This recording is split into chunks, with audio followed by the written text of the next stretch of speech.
In the past, everyone was able to say, I am net zero aligned. I'm going to set certain targets. I'm Paris aligned, because it was never really clear what that meant. But this has kind of created the demand for this external verification, in this case by SBTi, to prove that the target is not just talk, but that it is based on proper analysis, that it is ambitious enough. What is a science-based target then, actually? Because we've been talking about science-based targets, but what is it?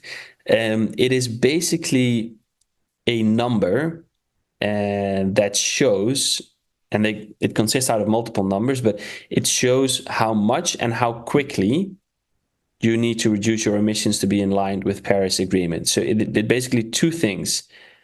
It is an amount of CO2 that needs to be reduced, either in absolute terms or in relative terms. And it also shows how quickly, so how much time do you have to make this reduction happen. And obviously, the longer you take to get started, the less time you have to get to net zero by 2050. What happens actually behind the scenes, you could say, after you submit your target to our validation services colleagues? Well, they will start with an initial screening just to see if your registration is valid. Did you provide the necessary information, etc.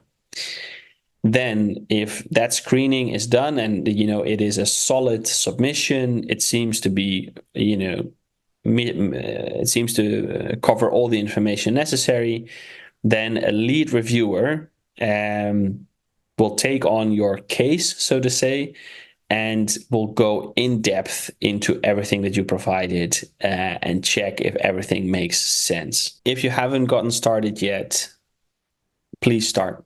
We have seen why it's necessary. We've also seen that science-based target setting will only become more difficult if you wait, because 2050 is coming closer and closer.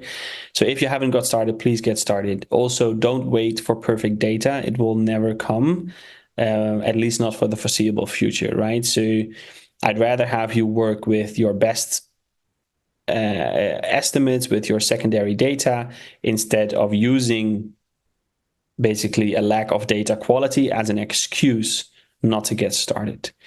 So get started. Thousands and thousands and thousands of companies have already done it.